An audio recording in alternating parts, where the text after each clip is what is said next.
네, 오늘 하나님께서 우리 주신 말씀은 신약성경 고린도전서 15장 말씀이 되겠습니다. 고린도전서 15장 우리 35절부터 58절까지 말씀이 되겠습니다. 신약 284면입니다. 284면.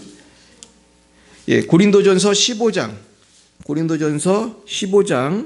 35절부터 끝절까지 보겠습니다. 284쪽입니다. 284쪽.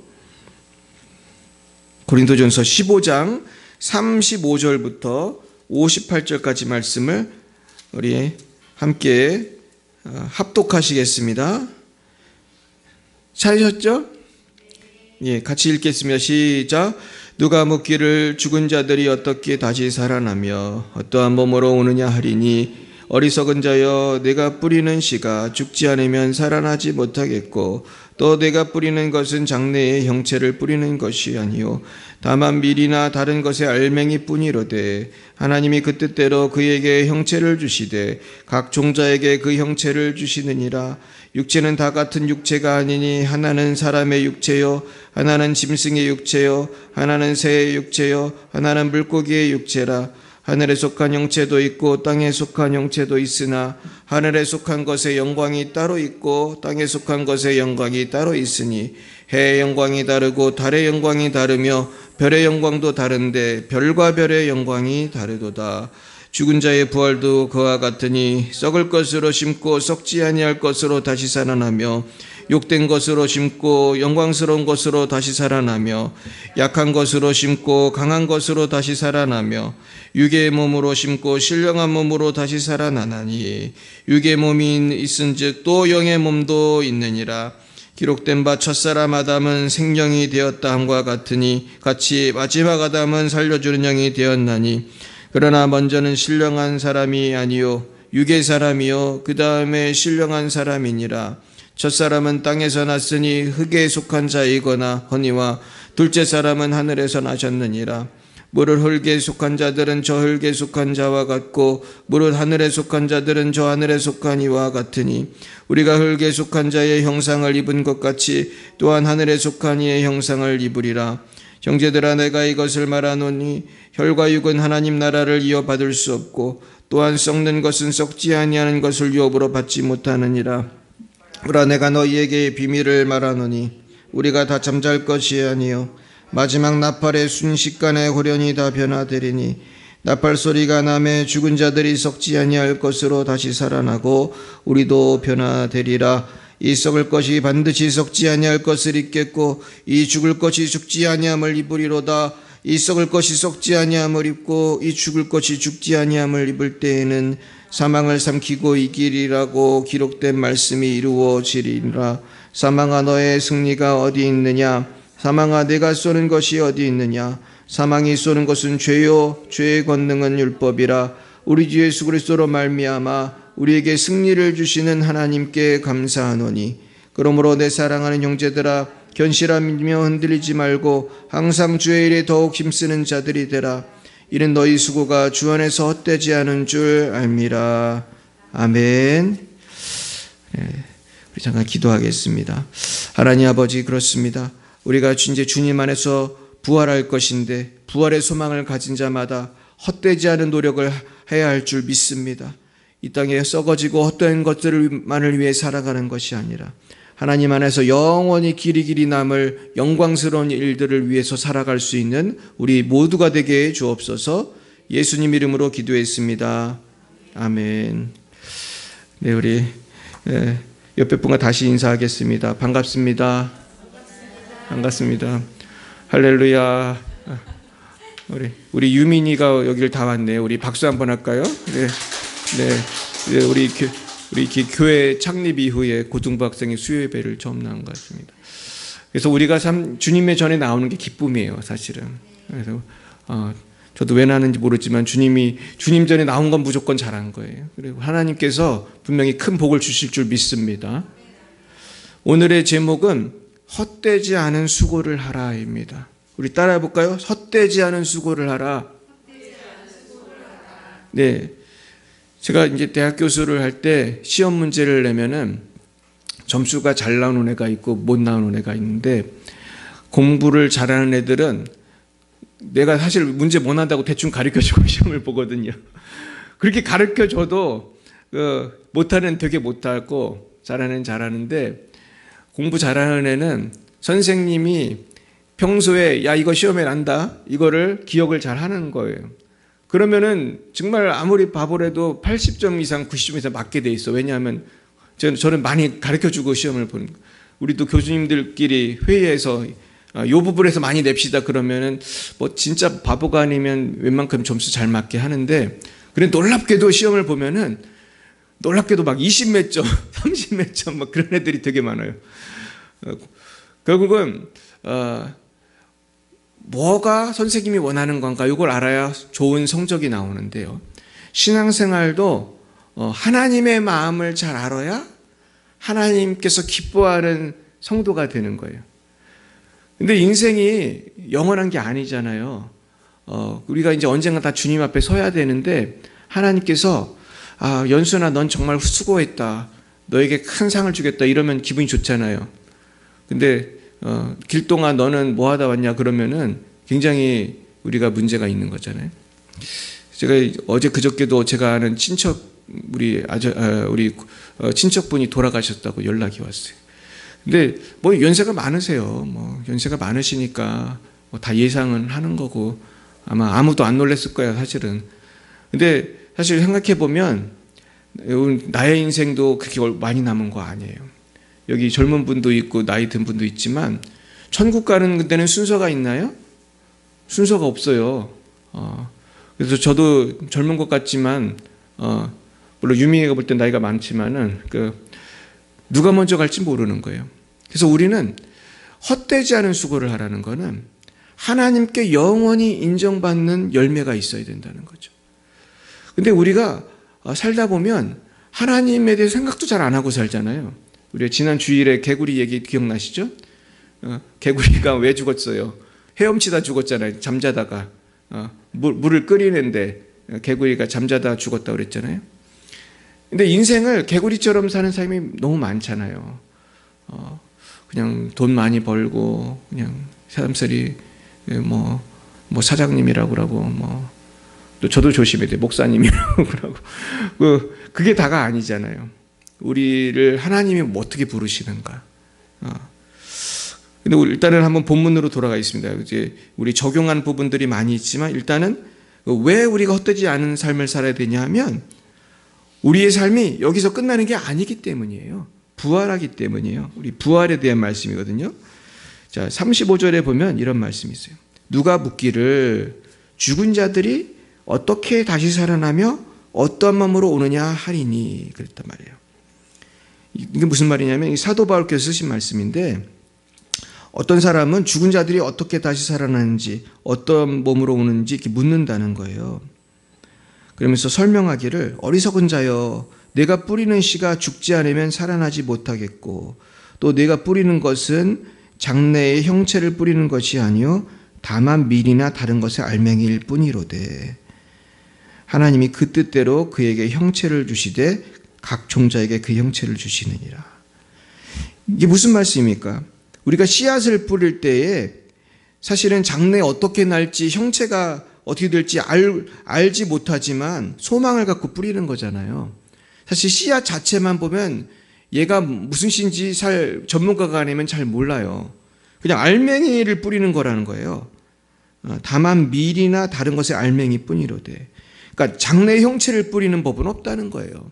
그렇죠? 우리가 어떤 밀이라고 하면 밀이나 벼에 형체를 뿌리는 게 아니고 씨앗을 뿌리는 거란 말이에요. 이게 무엇입니까? 부활이라는 것은 우리가 부활 때 어떤 모습이 될지는 모르잖아요. 우리가 상상을 할 뿐이지.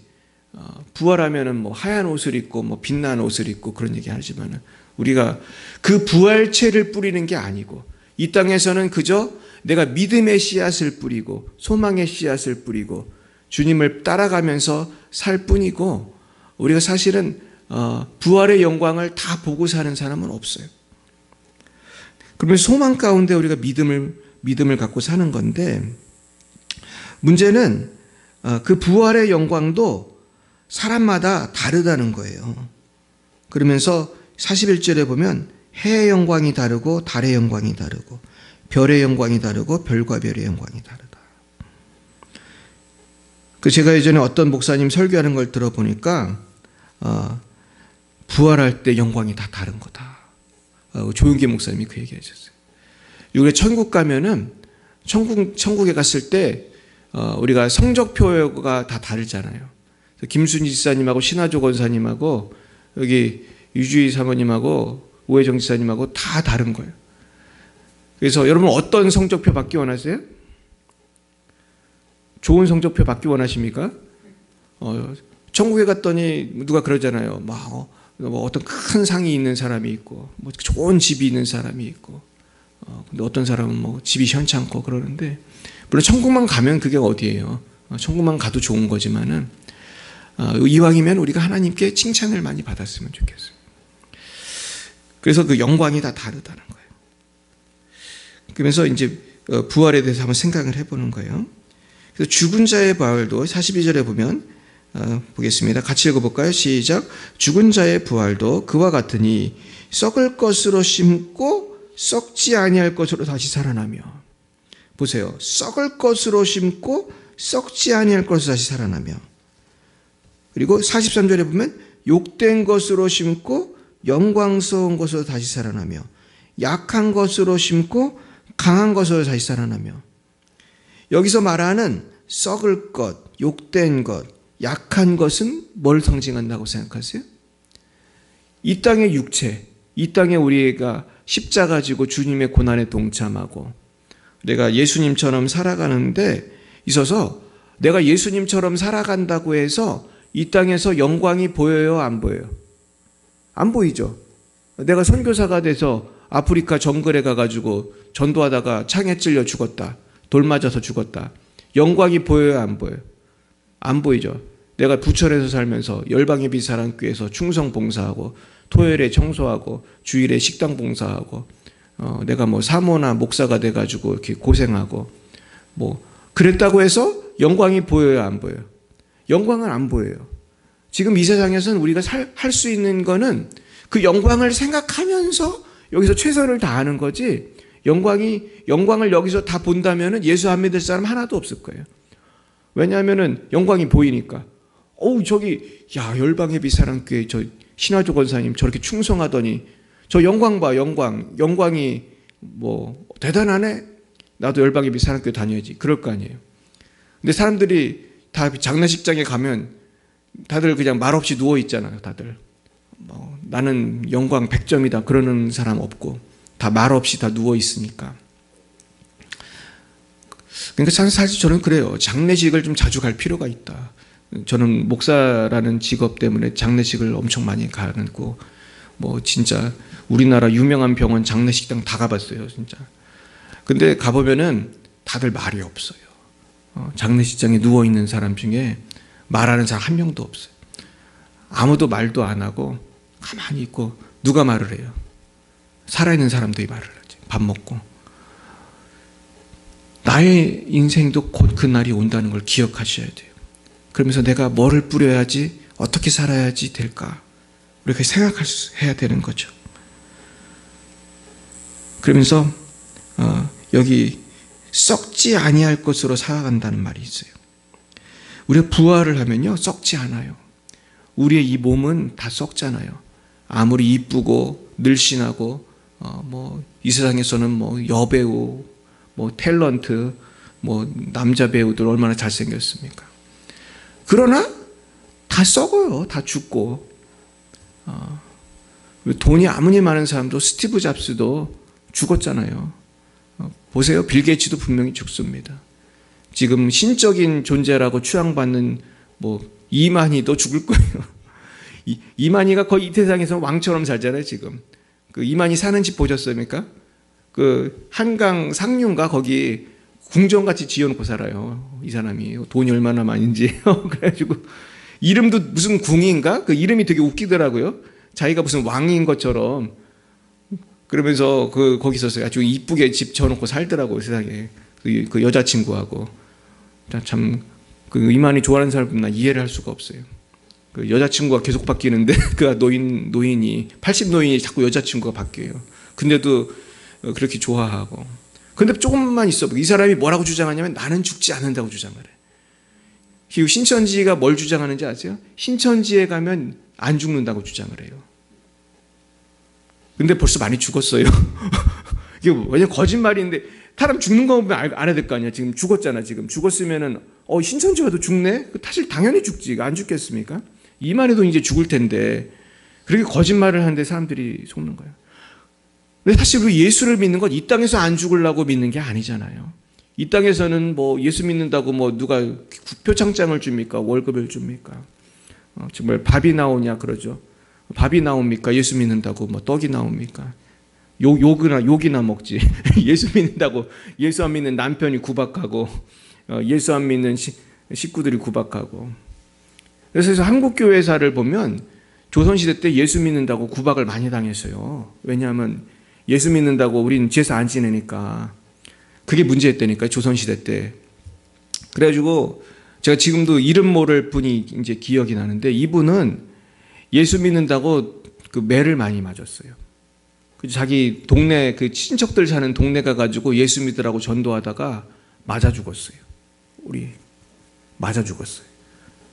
이 사람에게 영광이 있어요? 영광은 안 보여요? 안 보여요. 근데 이분은 지금 천국에서 영원히 살고 있을 거예요. 근데 지금 이 한국교회 교인들의 문제점이 뭐냐면은 그 조선시대 때 그런 그 스피릿을 잊어버린 거야. 그때 매 맞으면서도 전도했던 그 정신을 잃어버리고 요즘 교인들을 보면은 다들 편하게만 살려고 그래. 그냥 교회에서도 그냥 중직자만 하려고 그러고 화장실 청소는 김현순 집사님만, 김현순 자매님만 하고 또 우리 심순희 집사님하고 우리 막 뭐 식당 봉사는 우리 또 누구만 하고 이러면 안 되는 거예요. 근데 이제 우리 교회는 다들 봉사를 다 하죠. 우리 교회는 봉사 안 하는 사람이 거의 없는데 이제 큰 교회 가면 봉사하는 사람이 별로 없어요. 그래가지고 항상 그 식당 봉사할 사람이 없어 맨날. 그래가지고 제가 이 얘기를 한두 번 들은 게 아니에요. 몇백 명, 몇천 명 막 교인이 몇천 명이 되면은 봉사할 사람이 남아둬야 될 거 아니에요. 근데 늘 없는 거야. 그 몇천 명이 교인이 되는데 몇백 명 교인이 되는데 식당 봉사할 사람 그저 몇 명이면 돼? 식당 봉사 기껏해야 뭐 10명도 안 필요하잖아요. 그게 없는 거예요. 그 한 주일에 10명 할 사람이 없는 거예요. 그래가지고 제가 목회할 때도 그랬어요. 우리 교인들이 제가 이제 일산에서 목회할 때였는데 그 교회 교인들이 좀 잘 살았어요. 얼마나 잘 살았냐 하면 제가 그 구제부 담당 목사였거든요. 그럼 구제 비용이 그때 1억이 넘었어요. 제가 그 20몇 년 전에 1억이 굉장히 큰 돈인데 1년 동안 그걸 다 써야 돼, 그거를 제가. 1억인가 2억을 가난한 사람을 나눠줘야 돼. 근데 제가 담임 목사도 아닌데 그런 권한이 있었어요. 그러니까 참 그 교회가 좀 특이한 교회예요. 부목사한테 그런 권한을 보통 안 주는데 저는 그런 권한이 있었어요. 내 맘대로 1억을 쓸 수 있었어요. 물론 나 혼자 쓰는 건 아니지. 우리 회의에서 쓴 거지만 보고도 하고 다 하는 거지만은 하여튼 그 재량권이 있었어요. 근데 우리 교회에 가난한 사람이 너무 없어가지고 찾을 수가 없는 거예요. 이 가난한 사람을 도와줘야 되는데 다 잘 사니까. 아래도 애로사항이 많았어요. 그래서 할 수 없이 차 타고 다니면서 그 장애인 시설 쫓아다니고. 근데 보니까 장애인 시설도 한계가 있어. 1억을 쓰려면 이게 쉽지가 않아요. 그래가지고 그냥 막 여기 찾아가고 저기 찾아가고. 근데 놀라운 일은 그 교회에 식당 봉사할 사람이 없었어요. 아무도 안 하려고 그래. 식당 봉사를 거의. 그냥 몇 사람만 하고. 그러니까 돈들을 많으니까 뭐라고 하면 뭐라고 했겠어요? 사람 사서 하라고 하는 거예요. 사람 사서. 자기들이 돈이 많으니까. 거기는 이제 집에도 이게 파출부 두는 집들이 많았어요. 그러니까 우리 전에 왔던 김선희 목사님이 저랑 같이 일했는데 이분이 화가 나가지고 이 교인들이 정신을 못 차린다고. 자기들 부자로 사니까. 그래서 그분은 그러더라고요. 성령께서 안타까움을 많이 주시더라는 거예요. 하나님이 얼마나 거기에 대해서 답답해 하신다. 하나님의 어떤 마음을 얘기하시더라고요. 정신 못 차리고 저런다고. 결국은 우리가 천국 가면요. 이 땅에서 부자로 살았다는 게 그게 아무런 도움이 안 돼요. 어떻게 보면. 부자로 살았다고 해서 천국에서 칭찬받는 게 아니에요. 네가 정말 이 땅에서 얼마나 주님의 몸된 교회를 위해서 충성봉사하고 가난한 사람을 돕고 빛과 소금의 삶을 살았느냐를 보시지, 저 이 땅에서 살면서요 팥을 두고 살았어요 그러면다고 하나님이 좋아하시겠어요? 결국은 무엇을 심느냐, 무엇을 심느냐. 그러면서 나중에 어떻게 되냐 하면 52절에 보면 나팔 소리가 나매 죽은 자들이 썩지 않을 것으로 다시 살아나고 우리도 변화되리라. 그럼 우리가 어떻게 살아야 되느냐, 어떻게 살아야 되냐 하면 58절 보겠습니다. 같이 볼까요? 시작. 그러므로 내 사랑하는 형제들아, 견실하며 흔들리지 말고 항상 주의 일에 더욱 힘쓰는 자들이 되라. 이는 너희 수고가 주 안에서 헛되지 않은 줄 알미니라. 이게 오늘의 주제인데요. 견실하며 흔들리지 마라. 흔들리지 말고 항상 주의 일에 어떻게 하라고 그래요? 더욱 힘쓰는 자들이 되라. 더욱 주님의 일 열심히 해라. 더욱 봉사 많이 하고, 더욱 전도 많이 하고, 기도 많이 하고, 헌금 많이 하고, 또 뭐 있습니까? 또 청소도 열심히 하고, 식당 봉사도 열심히 하고, 가난한 사람도 많이 도와주고, 너희 수고가 주 안에서 어떻대요? 헛되지가 않다. 헛되지가 않다. 그러면서 57절에 보면 우리 주 예수 그리스도로 말미암아 우리에게 승리를 주신 하나님께 감사하노니 그랬습니다. 우리는 이미 승리를 다 약속받은 사람이에요. 승리를 약속받았기 때문에 우리는 분명히 천국에 갈 거예요. 여러분 믿으십니까? 물론 믿어야 가는 거지만, 예수를 믿고 예수님 뜻대로 살아야 가는 거지만은, 내가 예수님 안에만 붙어만 있으면 다 천국은 갈 것인데, 우리가 시간을 낭비하고 살 시간이 없어요. 이제 물질을 낭비할 시간이 없어. 이제 조금만 있어 보세요. 우리의 인생의 끝이 곧 오게 되는 것입니다. 그래서 이제는 내가 장례식에 조문 갔던 게 아니라 조금 지나면 누구 사진이 붙어 있을 것 같아요? 김수진 집사. 아니 그때 권사겠다. 그때는 권사. 김수진 권사겠지 그때는. 오혜정 권사 뭐 다 그렇게 되겠죠. 그래서 우리가 그날을 항상 생각을 해야 돼. 내가 그때 갈 준비를 잘 해야 되는 거예요. 그럼 어떻게 잘할 수 있나? 첫째는 우리의 소망이 영적인 소망이 돼야 돼요. 따라 볼까요? 나의 소망이 영적인 소망이 돼야 됩니다. 이게 너무 중요한 거예요. 당신은 꿈이 뭡니까? 아니 저의 꿈은요 아파트 40평을 가는 겁니다.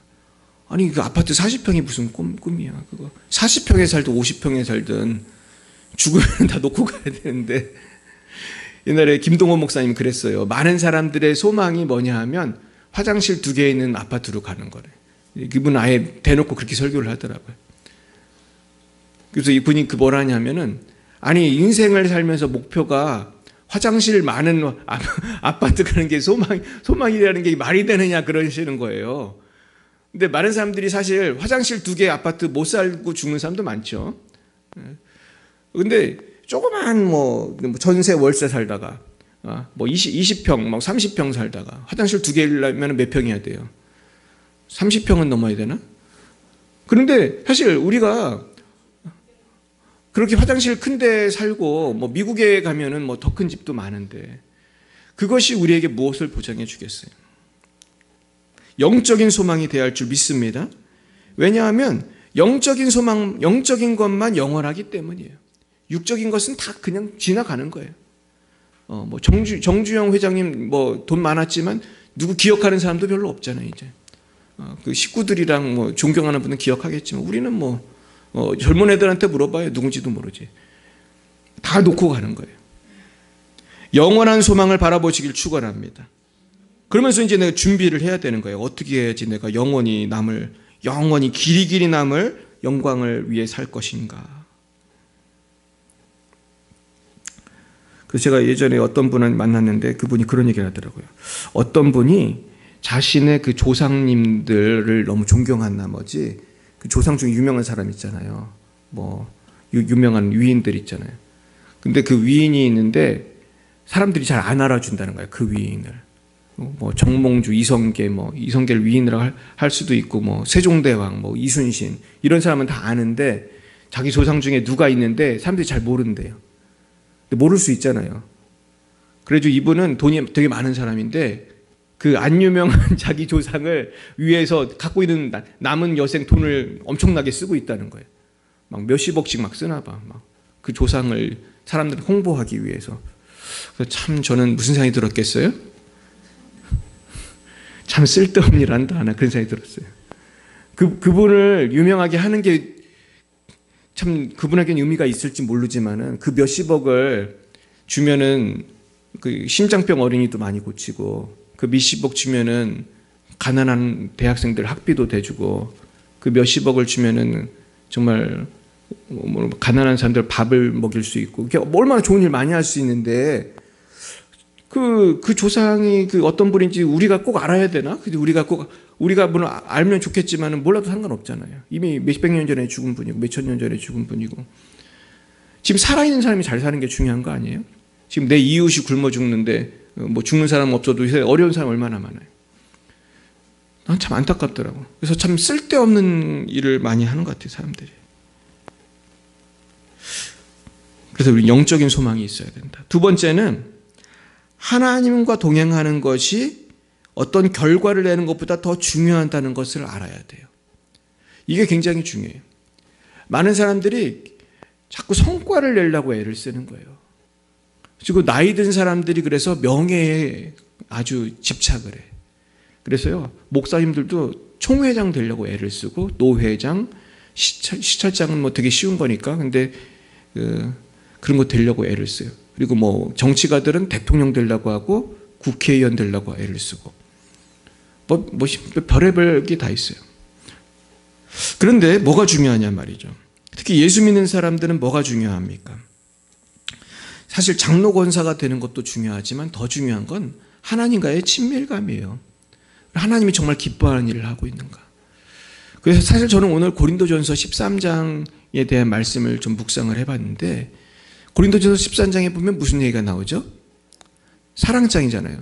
사랑이 없으면 아무 유익이 없느니라. 그러다 내가 천사의 말을 하고 내가 내 몸을 불사르게 내어줄지라도 근데 많은 사람들이 그냥 막 누가 굉장히 성령의 권능을 행하고 막 병을 고치고 귀신을 쫓아내고 그러면 대단하다고 생각을 해. 그리고 누가 막 봉사활동을 잘해가지고 막 아프리카에 있는 아이들한테 막 멋있게 막 그 아이들을 막 밥을 먹이고 막 그 아이들한테 교육을 하면 대단하다고 생각을 하고. 그런데 사람들이 좀 대수롭지 않게 여기는 건 뭐예요? 막 상처받은 사람 위로해주고 기도해주고 그런 거 신문에 안 나잖아요. 이번 주에 오혜정 집사님이 시라조 권사님을 위해 기도해 주었습니다. 뭐 그런 게 신문에 날 리가 없잖아요. 이번 주에 김수진 집사님이 김혜순 자매님에게 손을 잡고 눈물 흘리며 위로를 해 주었습니다. 그런 거를 뭐 신문에 나지 않잖아요. 하지만 하나님이 보실 때에는 사랑이 더 중요하다는 거예요. 우리가 아프리카에서 100만 명을 구제를 해도 사랑 없이 할 수도 있잖아요. 돈만 있으면. 내가 돈만 있으면 몇십억 탁 보내면은 그냥 100만 명 밥 먹일 수 있지, 사실은. 그리고 내가 사랑이 없어도 내가 정말 성령의 권능이라는 게 참 신기해서, 문제는 처음에 되게 순수한 마음으로, 물론 성령의 권능을 우리가 사모하고 받는 것이지만은, 내가 성령의 권능을 행하면서도 죄를 질 수도 있는 거예요. 그 사람이 어떤 좋은 일을 하면서도 교만한 마음을 가질 수가 있는 거고, 사람이 좋은 일을 하면서도 타락할 수도 있는 거예요. 옛날에 그 박태선이라고 하는 분은 성령의 권능을 되게 세게 받아가지고 이분이 부흥회를 하면 그 몇십 년 전에 100만 명이 모였다고 하더라고요. 한강에, 그죠? 신한주 권사님 기억나십니까? 막 100만 명이 모였잖아요, 그때. 그러니까 이건 말도 안 되는 거죠. 그 시절에. 지금도 100만 명이 잘 안 모이는데 그때 박세순 장로가 부흥회를 하고 막 집회를 하면 정말 인산인해를 이뤘다고 하더라고요. 근데 문제는 이 양반이 성령의 권능이 떼고 막 사람들이 병이 났고 막 그러니까 도치가 된 거야. 그래가지고 이 장로님께서 나중에 자기가 감람나무다. 쉽게 말해서 자기가 하나님이다. 이렇게 착각을 해가지고 교주가 되셨죠. 교주가. 장로님이 이제 교주가 된 거죠. 그래가지고, 2단이 됐잖아요. 2단이 돼가지고. 근데 그 2단이 어디서 시작된 거예요? 부천, 범박동이잖아요. 부천. 신앙촌. 그러니까 이 부천이 그 원조예요. 그러니까 보니까 부천은 그 이단이 많이 발생되는 그런 동네에 우리 부천이, 옛날에 영생교라는 이단도 부천에서 시작이 됐고, 우리 부천은 아주 그 이단을 많이 배출하는 그런 동네인데, 그걸 보면 우리 부천 사람이 참 순박하고 착하다. 그래서 이 사탄이 많이 꼬시는 그런 곳인데, 또 하나님이 또 우리 열방예비 사랑교회를 부천에 세워주신 것을 보면은 우리가 사명이 많은 거예요. 근데 나도 이렇게 기적을 해보니까 얼마나 이 부천은 무당집도 많고 참 이단도 많고 우리 할 일이 참 많은 곳이에요. 그래서 제가 꼭 말씀드리고 싶은 거는 우리가 서로 사랑해야 돼요. 우리 옆에 분에게 인사하겠습니다. 사랑합니다. 우리가요 사랑하지 않으면 아무것도 아니에요. 사실은 우리가 사랑하지 않으면 다 우리의 신앙생활이 다 의미가 없는 거예요. 근데 사랑이 제일 어려운 거예요. 사실은 그렇잖아요. 내가 마음에 들지 않은 사람하고 밥 먹는 게 얼마나 힘들어요. 내가 마음에 들지 않는 사람을 위해서 뭘 함준하는 게 얼마나 힘들어. 진짜 하루 종일 청소하는 게 더 쉽지. 그렇죠? 교회 청소 하루 종일 하는 게 더 쉽지. 내가 마음에 안 드는 사람한테 웃으면서 잘 인사하는 게 얼마나 힘들어요. 근데 하나님은 뭘 원하는 거예요? 원수를 사랑하길 원하는 거잖아요. 근데 문제는 우리는 원수는 고사하고 옆에 있는 집사도 사랑을 못하는 거예요. 우리는 옆에 있는 우리 예수 안 믿는 남편을 보기도 싫은 거야. 남편한테 김치찌개 끓여주는 게 너무 기분이 나쁜 거예요. 근데 우리가 영원한 영광이라는 거는 그런 사소해 보이지만 그 중요한 거, 그게 그거예요. 아까 한 것처럼 선생님의 의도를 알아야 고득점을 얻는 거잖아요. 하나님의 뜻을 알아야 하나님께 칭찬을 받는 거거든요. 하나님께 칭찬받으시길 축원합니다. 그래서 우리 김수진 지사님 고득점 얻길 축원합니다. 우리 오혜정 지사님 고득점 얻길 축원합니다. 신하조 권사님, 유민이, 우리 김효순 자매님, 이영숙 자매님, 우리 유지희 사모님. 그러려면 어떻게 해야 돼요? 오늘 비밀을 배웠죠? 사랑을 해야 돼요. 특별히 마음에 안 드는 사람을 사랑을 해야 돼. 마음에 안 드는 사람을 사랑하는 게 제일 어렵지만 그것이 가장 중요한 거예요. 오늘 이번 주에 내내 이거 한번 실천해 보세요. 세 번째, 우리는 게으르지 말아야 돼. 더욱 주의 일에 힘써야 돼. 저도 목사가 돼 보니까 할 일이 너무 많아요. 할 일이 너무 많고, 제가 어제도 새벽 2시쯤에 집에 왔는데 그 성회에 가서 봉사하면 아주 녹초가 돼. 너무너무 힘들어 그냥. 그 사람을 위해 기도를 전 주로 하는데 안수기도가 한두 시간은 할 만한데 하루 종일 하면 얼마나 힘든지 알 수 없어요. 와, 내가 나중에 허리도 아프고 그냥 또 거기 안수기도만 하는 게 아니거든요. 전 가면은 막 할 일이 너무 많아. 그래가지고 그냥 어제 너무너무 졸려가지고 아주 그냥 힘들었어요. 근데 포기하고 싶지만 이 일을 계속하는 이유는 뭐예요? 우리가 이 사명을 감당해 한국교회가 변하니까. 우리는 사실 한국교회를 변화시키는 그런 사명이 있거든요.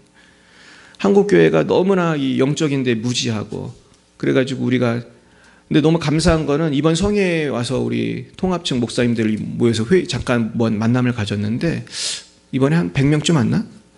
근데 이번에 다들 간증이 너무 많이 쏟아지는 거야. 여기 성회에 와서 은혜를 받고 가가지고, 다 개교회에 가가지고 말이죠. 기도해 줬더니 막 병이 낫고 귀신이 떠나가고 막 기적들이 막 나타나더라고. 그래가지고 보람이 있어요. 이게 내가 봉사하는 게 보람이 있다. 더욱 주의 일에 힘쓰시길 축원합니다. 그래서 결국 신앙생활이라는 거는 섰는 줄로 생각하면 망하는 것 같아요. 그러니까 우리가 꾸준히 하는 게 참 중요해요. 신앙생활은 뭐든지 기도도 그렇고 전도도 그렇고 꾸준히 하는 게 참 중요해요. 근데 보통 이제 꾸준히 못하고 이제 많이 포기를 하는데, 포기하는 것보다는 좀 쉬는 게 나아요. 그래서 내가 너무 힘들면 좀 쉬는 것도 중요해요. 그러면서 하면서 꾸준히 하는 거예요. 그래서 하나님께 영광을 돌리기 바랍니다. 그래서 우리가 세월을 낭비하지 말아야 돼요. 그래서 영적인 노력을 할 때에 이것이 열매를 맺추는 것입니다. 네 번째는 항상 겸손해야 돼요. 우리가 사실은 겸손한 게 제일 어려워요. 그래서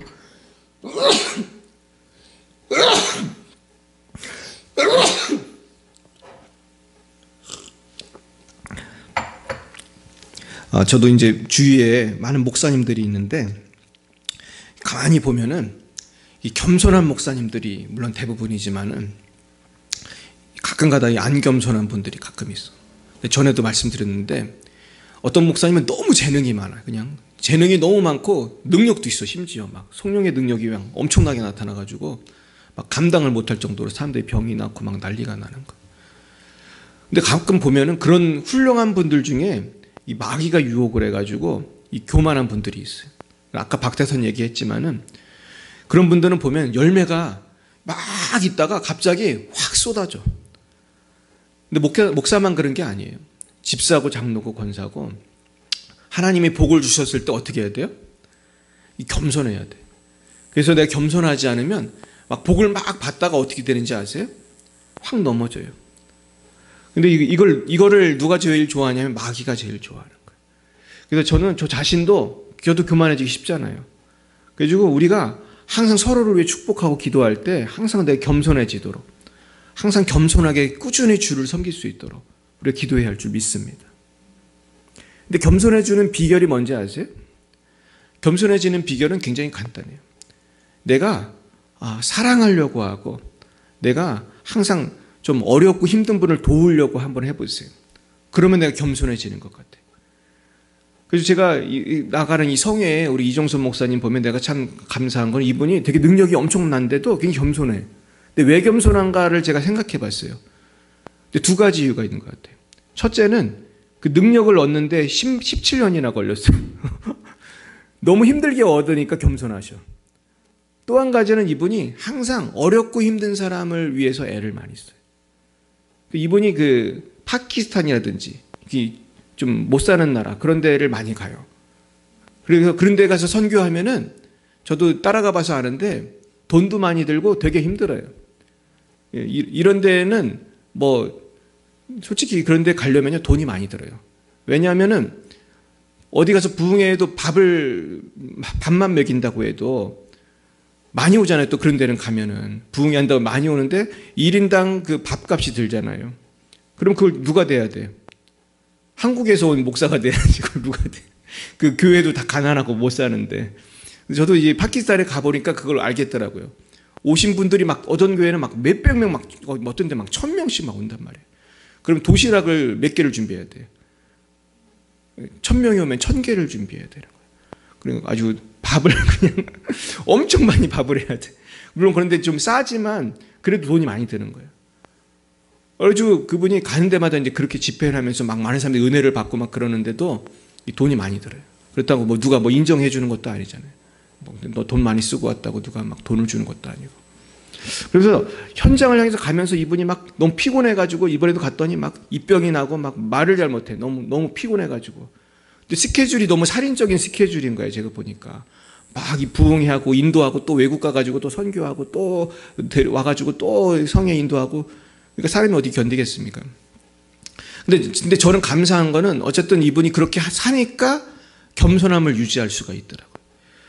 그래서 저도 목사로서 겸손함을 유지하는 방법은 굉장히 간단해요. 자꾸 전도를 계속하면 돼. 왜냐하면 전도를 계속하면 계속 욕을 먹을 수 있거든요. 전도를 하면 계속 욕을 먹기 때문에 핍박을 받고 겸손을 유지할 수가 있어. 그래서 우리가 의도적으로라도 자꾸 주의 일을 힘써야 돼요. 그러지 않으면은 영적으로 개구리가 돼가지고 자꾸 헤엄치고 있어. 그러면서 자꾸 교만해지는 거예요. 항상 주의 일에 힘쓰시기 축원합니다. 5번째는 만족해야 돼요. 감사해야 돼요. 우리 따라 볼까요? 범사에 감사하라. 저는 이게 참 중요하다고 생각해요. 제가 감사라는 얘기를 거의 설교 때마다 하는데 그 이유는 감사하지 않으면 나의 마음에 자꾸 불평이 생겨요. 불평이 생기면 행복해요? 불행해요? 불행해요. 여러분이 그 불평할 만한 게 있어요? 없어요? 늘 있지 사실은. 늘 있어요. 그래서 우리가 예수를 잘 믿고 끝까지 가려면은요, 사실 신앙생활이 뭐가 힘드냐 하면 한 며칠 잘 믿는 건 할 수 있어요. 누구나. 그리고 뭐 한 달, 2달 잘 믿는 건 누구나 할 수 있어요. 그러나 내가 평생 잘 믿는 게 어렵잖아요. 왜냐하면 지치니까. 그래서 자꾸 지치고 힘들고 그리고 힘든 일이 계속 생기잖아요. 살다 보면은.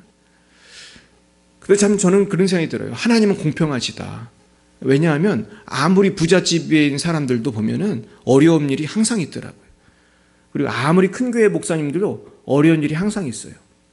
그래서 어찌 보면 공평한 거예요. 그래서 우리 교회는 부흥이 잘 되진 않지만 어려운 일도 별로 없어요. 왠지 아세요? 교인이 적으니까. 근데 교인이 만약에 1000명이면은 그 안에 어려운 일도 어때요? 또 많은 거예요. 또 돈도 마찬가지예요. 내 돈이 요만큼 있으니까 요만큼 또 있고, 근데 내가 사업체가 많고 내가 신경 쓸 게 많으면 어때요? 또 어려움이 많은 거예요. 그래서 우리는 항상 남하고 비교하면 안 돼요. 남하고 비교하고 저 집은 저렇게 살고 또 쟤는 저렇게 공부를 잘하고 쟤는 뭐 저렇게 잘생겼고 거울을 보면서 나는 왜 이렇게 생겼나, 그런 생각을 절대로 하면 안 돼. 우리 항상 거울을 보면서 어떻게 생각해야 돼요? 나는 정말 너무나 감사하게 잘생겼다, 이런 마음을 자꾸 갖고. 그래서 우리가 항상 감사할 때 기쁨이 오는 줄로 믿습니다. 그래서 오늘 말씀을 정리하겠습니다. 우리는 이 땅에서 썩어질 것을 위해 사는 사람이 아니고 부활의 영광을 위해 사는 사람이다. 그러려면 누구의 뜻대로 살아야 돼요? 하나님 뜻대로 살아야 돼. 그러려면 첫째는 영적인 소망이 있어야 돼. 두 번째는 하나님과 친밀해져야 돼. 세 번째는 게으르지 말고 더욱 주의 일에 힘써야 돼. 네 번째는 항상 겸손해야 돼. 다섯 번째는 항상 감사하고 만족해야 할 줄로 믿습니다. 날마다 이 믿음을 가지고 정말로 주님 안에서 승리했으면 좋겠습니다. 한 가지 말씀만 드리고 마치도록 하겠습니다. 제가 예전에 어디서 읽은 글인데요. 물론 이제 꾸며낸 얘기라고 생각합니다. 근데 미국에는 어떤 교회가 있냐 하면은 백인들만 다니는 교회가 있고 흑인들만 다니는 교회가 있어요. 그런 교회가 많아요. 그래가지고 어떤 교회는 가보면 진짜 거의 백인만 거의 다 있어요. 그리고 어떤 교회는 가면 흑인만 거의 다 있고. 근데 이게 사실 굉장히 미국의 문제거든요. 이게 옛날에 이제 짐크로우법이라는 그 미국의 인종차별법 때문에 생긴 전통이에요. 그전에는 같이 교회를 다니고 그랬었는데 인종차별을 하는 그런 법이 미국에 있었어요. 그 기간이 몇 년이 되는데 그 법 때문에 백인, 흑인이 갈라지는 그런 시절이 있었어요. 근데 문제는 그 법이 끝나고나, 그 법이 나쁜 법이라고 해서 없앴는데 그 법은 없앴으나 교회는 어때요? 여전히 그냥 그 전통이 이어지는 거예요. 그래가지고 뜻있는 목사님들은 이걸 섞어보려고 애를 많이 쓰거든요. 근데 이제 아마 그 시절에 있었던 이야기 같은데 하루는 어떤 흑인이 어떤 교회를 갔더니 쫓겨난 거예요. 여기 흑인은 너 오면 안 돼. 그래가지고 흑인 성도가 교회를 가서 쫓겨났어. 그래가지고 교회를 못 들어가고 교회 밖에서 쭈그리고 앉아 있었어요. 그랬더니 어떤 분이 옆에 와서 앉더라는 거예요. 그리고 누군가 봤더니 예수님인 거예요. 그래가지고 예수님이 옆에 앉더래. 그래가지고 예수님은 왜 교회에 안 가셨어요? 그랬더니 예수님이 그러더래. 나도 저 교회 못 들어갔다 그러더라는 거예요. 이게 무슨 말인지 아시겠죠? 흑인을 구박하는 교회에는 누가 없다는 거예요? 예수님이 없다는 얘기죠. 인종차별하는 교회는 예수님도 없다는 얘기죠. 저는 그 이야기가 이번 설교 준비하면서 생각하면서 사랑이 없는 교회는 누가 없겠어요? 사랑이 없는 교회는 하나님도 안 계시다고 생각해요. 결국 교회는 사랑의 공동체가 되어야 돼요. 우리가 사랑하지 않으면은 예수를 믿는 의미가 없는 거예요. 근데 우리가 살다 보면은 자꾸 사랑이 메마르는 걸 봐요. 요즘에 자꾸 세상이 각박해지잖아요. 사람을 믿을 수가 없고. 오히려 순수하게 사람을 믿었다가 우리가 상처를 많이 받는데 그럼에도 불구하고 영원한 천국에서 하나님이 갚아주실 것을 믿고 낙심하지 않고 정말로 헛되지 않는 수고임을 믿고 날마다 사랑하고 섬기고 감사하며 승리하시기를 예수님의 이름으로 축원드립니다. 기도하겠습니다. 사랑해 주님 감사합니다. 주님께서 우리를 너무나 사랑해 주셔서 우리에게 영원한 천국도 예비해 놓으셨고 영원한 부활도 예비해 놓으셨는데 우리는 자꾸 이 세상에서 육체를 입고 살다 보니까 세상 사람들이 부럽고 돈 많은 사람이 부럽고 잘생긴 사람이 부럽고 잘 나가는 사람이 부럽고 우리가 낙심할 때가 많이 있었습니다. 또한 우리가 영원한 천국을 바라보면서 부활의 영광을 통해서 아버지 정말 하나님께 칭찬받을 걸 생각하며 살아야 되는데 참으로 내가 이웃을 정말 나의 몸처럼 사랑하지 못하고 정말로 내가 정말로 원수도 사랑해야 되는데 가까운 성도나 가족도 사랑하지 못하고 우리가 살아갈 때도 많이 있었습니다. 주의 어리석음을 용서해 주시고 이제는 저 영원한 천국을 바라보며 최선을 다해서 정말 이웃을 사랑하고 최선을 다해서 주님을 사랑하고 최선을 다해서 가족을 사랑하고 최선을 다해서 성도를 사랑하고 살아갈 수 있는 우리 모두가 되게 하여 주시고 그리함으로 영원한 열매를 맺고 영원히 하나님 나라에서 칭찬받는 우리 모든 성도님들이 다 되게 하여 주시옵소서. 이 일을 위해서 주님 성령을 내려주세요. 충만케 해주세요. 내 이름으로 사랑할 수 없고 내 힘으로 열심을 계속 낼 수가 없습니다. 그러나 지치지 않으시는 주님, 우리에게 날마다 사랑의 마음을 부어주시고 날마다 성령의 권능을 부어주셔서 이 귀한 사명 감당하다가 저 천국에 갈 수 있도록 역사해 주시옵소서. 지금은 살아계신 주 예수 그리스도의 구속의 은혜와 하나님 아버지의 놀라우신 사랑하심과 성령의 교통하심이 날마다 헛되지 않은 노력을 하며 저 천국에서 칭찬받기로 결단하는 사랑하는 주의 자녀들 머리 위에와 저들의 가정과 자녀와 미래 위에 또한 열방의 빛 사랑교회 위에 이제와 영원 몽토록 함께 하옵시기를 간절히 축원하옵나이다.